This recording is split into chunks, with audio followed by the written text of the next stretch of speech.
You are watching Maulana Anis Bilgrami. Please subscribe. Also, don't forget to like, comment, and share.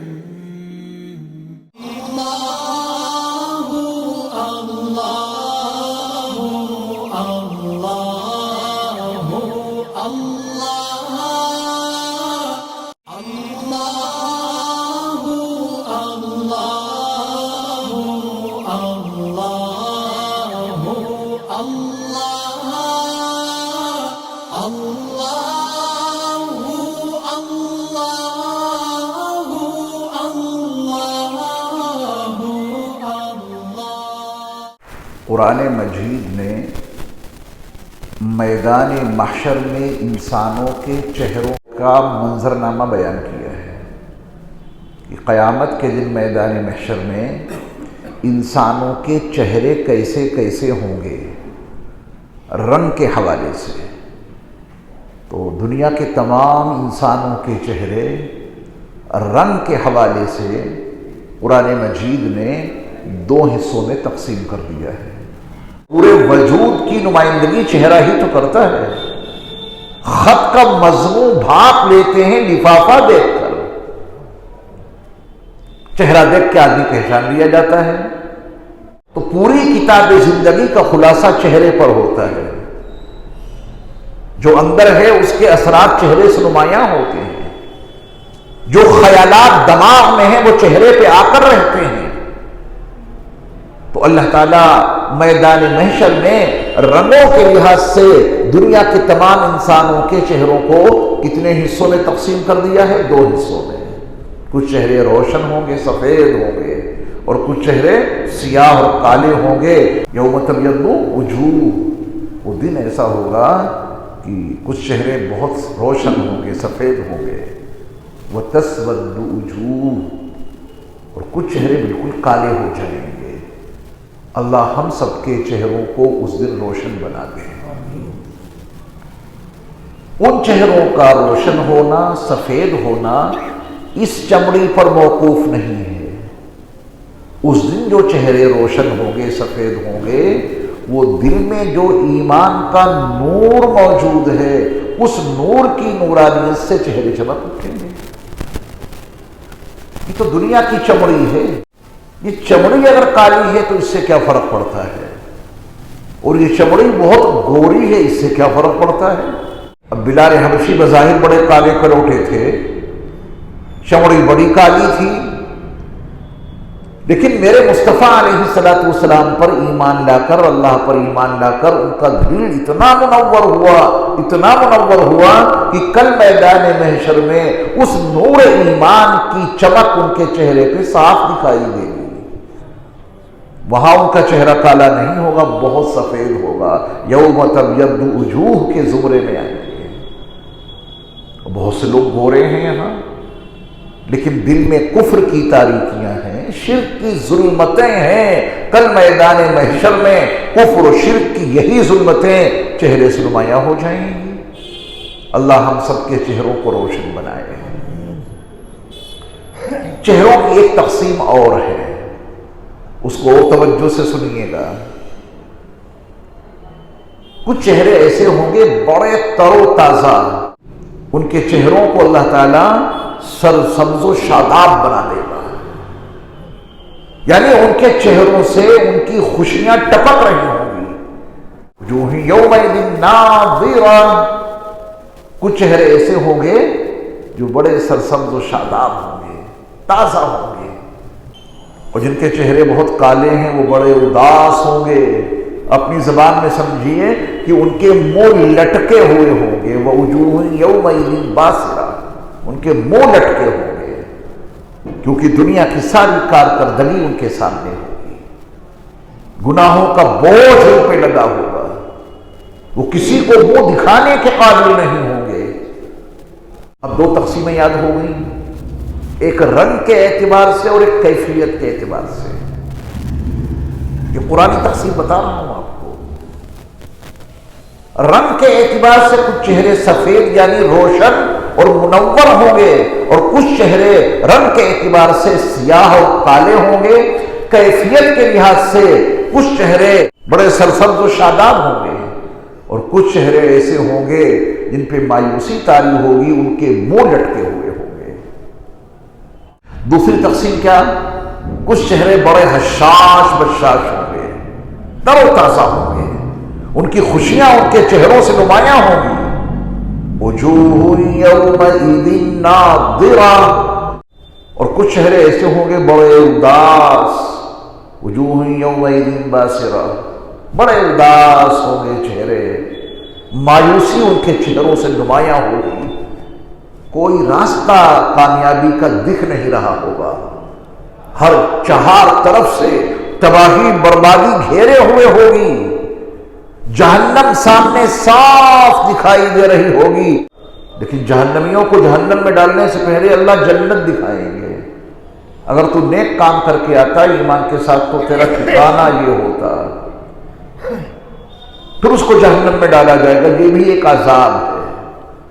جنتی کو پہلے جہنم دکھائی جائے گی، جی پہلے جہنم دیکھ، اگر ایمان اور نیک اعمال کے ساتھ تو نہ آتا تو تیرا ٹھکانہ یہ ہوتا، پھر جہنم دیکھنے کے بعد جو جنت دیکھے گا تو اس کی وقعت اور زیادہ بڑھ جائے گی، اللہ کا فضل اور زیادہ محسوس ہوگا، میرے رب کا فضل ہوا کہ جنت مل گئی۔ تعرف الاشیاء بأضدادها، چیزوں کو ان کی ضدوں سے پہچانا جاتا ہے۔ یہ روشنی کی قدر کیوں ہے؟ ہم نے تاریکیاں دیکھی ہیں۔ کھانے کی قدر کیوں ہے؟ بھوک کی تکلیف کو ہم نے سہا ہے۔ پانی کی قدر و قیمت کیوں ہے؟ پیاس کی شدت کو محسوس کیا ہے۔ تو جنت کی قیمت کب معلوم ہوگی؟ جب جہنم کو پہلے دیکھ لیں گے۔ جہنم کا عذاب مزید اور تکلیف بڑھا دے گا جب پہلے جنت کو دیکھ لیں گے۔ اللہ ہم سب کو جنت کا داخلہ عطا فرمائے، اللہ ہم سب کے چہروں کو ہرا بھرا رکھے میدان محشر میں۔ اب ایک تقسیم اور سن لیجیے، وہ بہت قیمتی ہے۔ کچھ چہرے ایسے ہوں گے کہ اس چہرے میں موجود آنکھیں اپنے رب کو دیکھ رہی ہوں گی، اِلیٰ رَبِّهَا نَاظِرَةٌ۔ کچھ چہرے ایسے ہوں گے جو اپنے رب کو دیکھ رہے ہوں گے۔ اللہ اکبر، چہرے دیکھ رہے ہوں گے، آنکھیں کہاں ہوتی ہیں؟ چہرے پہ ہوتی ہیں۔ چہرہ خوبصورت ہے، نور بکھر رہا ہے چہرے سے، سفیدی آیا ہے چہرے سے، چہرہ بڑا حشاش بشاش ہے، بڑا تر و تازہ ہے۔ وہ منور چہرہ، تر و تازہ چہرہ اپنے رب کو دیکھ رہا ہے، اور اس کے مد مقابل کچھ چہرے ایسے ہوں گے اللہ ان کو آڑ میں کر دے گا، تم اس قابل نہیں کہ اپنے رب کو دیکھ سکو۔ کَلَّا إِنَّهُ مَعَ رَبِّهِمْ يَوْمَئِذٍ لَمَحْجُوبُونَ، ان کو ان کے رب سے پردے میں کر دیا جائے گا، آڑ پیدا کر دی جائے گی، تم اس قابل نہیں کہ اپنے رب کا دیدار کر سکو۔ اللہ ہم سب کو اپنا دیدار نصیب فرمائے۔ دیدار برحق ہے، احادیث صحیحہ میں موجود ہے۔ کچھ صحابہ نے رسول اللہ صلی اللہ علیہ وسلم سے پوچھا تھا، اور ان کے سوال میں کچھ استعجاب تھا، یعنی ان کو تعجب تھا کہ ہم اللہ کو کیسے دیکھیں گے، اتنا بڑا مجمع ہوگا۔ آدم علیہ السلام سے لے کر کے قیامت کے برپا ہونے سے ٹھیک پہلے جو آخری انسان اس روئے زمین پر پیدا ہوا، سب وہاں موجود ہوں گے، اللہ کو دیکھیں گے کیسے؟ ایک سوال تھا ان کے ذہن میں۔ تو صحابہ کو جب کبھی کوئی ذہنی الجھن ہوتی تھی تو بارگاہ رسالت مابلا صاحب صلاۃ والسلام میں حاضر ہوتے تھے اور اپنی بات رکھ دیتے تھے، اور رسول اللہ صلی اللہ علیہ وسلم سمجھا دیا کرتے تھے۔ ضرورت پڑتی تھی تو میرے مصطفیٰ علیہ الصلوۃ والسلام قرآنی اسلوب کو مد نظر رکھتے ہوئے مثالیں دے کے سمجھا دیا کرتے تھے، مثال دے کر۔ نبی مکرم صلی اللہ علیہ وسلم نے اللہ کے دیدار کو پھر مثال دے کے سمجھا دیا۔ آپ نے فرمایا 14ویں رات کا چاند جب پوری آب و تاب کے ساتھ چمک دمک رہا ہو، تم میں سے کسی کو وہ چاند دیکھنے میں کوئی پریشانی ہوتی ہے؟ یا آسانی سے دیکھ لیتے ہو؟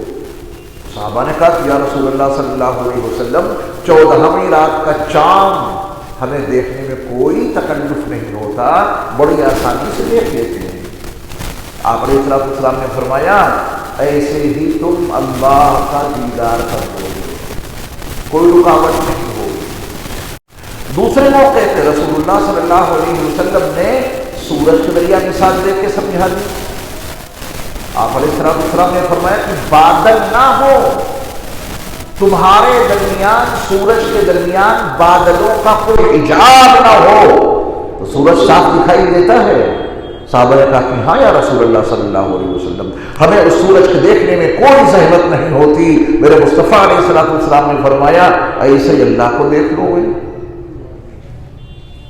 یہ دیدار اہل جنت کو ہوگا، جنتیوں کو اللہ اپنا دیدار کرائیں گے۔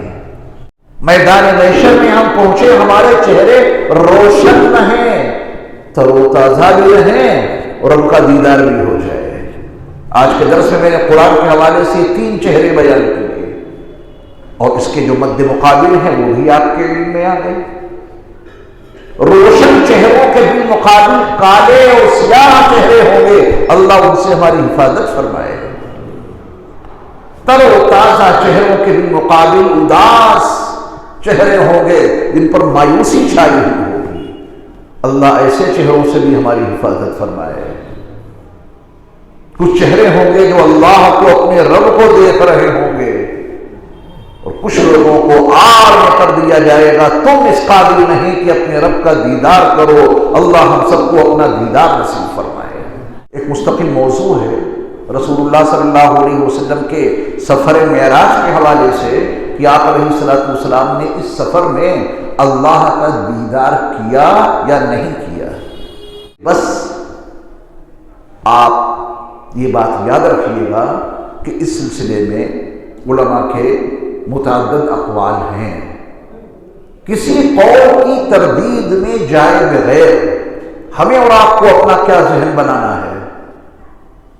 اس فقیر نے جتنا جامع مطالعہ کیا ہے اس موضوع پر، جو میرا اپنا نظریہ ہے وہ آپ کو بتائے دیتا ہوں، دلائل بہت موجود ہے اس سلسلے میں۔ آپ ذہن یہ بنا لیجئے کہ رسول اللہ صلی اللہ علیہ وسلم کو اللہ نے اس سفر میں اپنا دیدار کرایا ہے۔ ہمارے اور آپ جیسے گنہگاروں کو جب اللہ جنت میں اپنا دیدار کرائے گا تو رسول اللہ صلی اللہ علیہ وسلم کے دیدار کے لیے کون سی رکاوٹ رہے؟ اور قرآن مجید میں جو یہ مذکور ہے کہ لا تدرکہ الابصار وہو یدرک الابصار، یہ آنکھیں اسے نہیں دیکھ سکتی، اس کا تعلق اس دنیا سے ہے۔ اس کا تعلق کہاں سے ہے؟ اس دنیا سے ہے۔ موسیٰ علیہ السلام نے بھی گزارش کی تھی، فرمایا نہیں لن ترى، آپ وادی سینا میں ہو رہتے ہوئے کوہ طور پہ آ کر کے آپ اس کے قریب آ کر کے درخواست کر رہے ہیں کہ اس دنیا میں کوہ طور پہ رہتے ہوئے، کوہ طور کے قریب رہتے ہوئے اس دنیا میں آپ مجھے دیکھنے، لن ترانی، آپ ہرگز مجھے نہیں دیکھ سکتے۔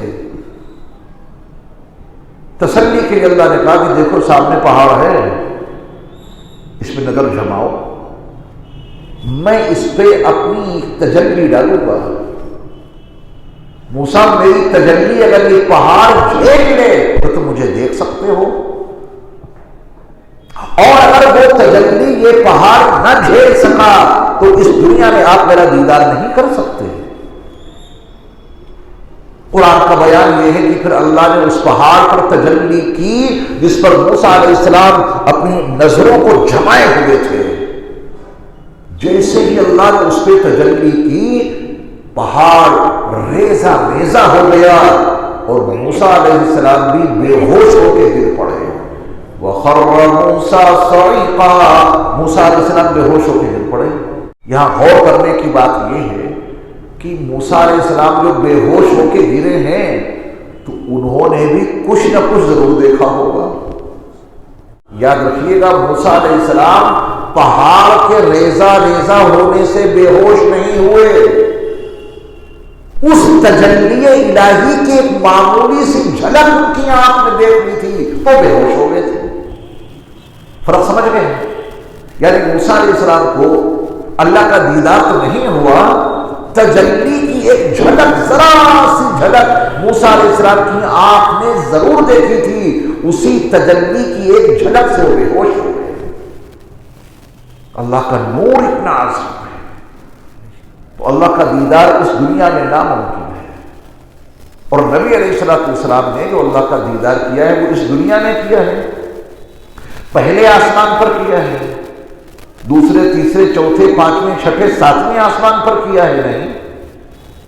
کچھ لوگوں کا یہ نظریہ ہے کہ اللہ کا دیدار نہیں کیا رسول اللہ صلی اللہ علیہ وسلم نے، یہ ان کا مسئلہ ہے۔ ہر مسئلے میں اختلافات ہوتے ہیں، لیکن اس فقیر کے نزدیک اس موضوع کا جامع ترین مطالعہ کرنے کے بعد جو میں نے اپنا نظریہ بنایا ہے وہ آپ کو بتایا دیتا ہوں، آپ بھی یہی اپنا نظریہ رکھیے کہ رسول اللہ صلی اللہ علیہ وسلم نے اللہ کا دیدار کیا ہے۔ اس کے دلائل موجود ہیں، شواہد موجود ہیں، احادیث بھی موجود ہیں، صحابہ کے اقوال بھی موجود ہیں۔ وجوہ یومئذ ناظرہ الی ربہا ناظرہ، کچھ چہرے ایسے ہوں گے جو بڑے سرسبز و شاداب ہوں گے، بڑی رونق ہوگی ان کے چہروں پر، اور یہی روشن اور رونق والے چہرے اپنے رب کو دیکھ رہے ہوں گے۔ اللہ تعالی ہم سب کو ایسے چہرے عطا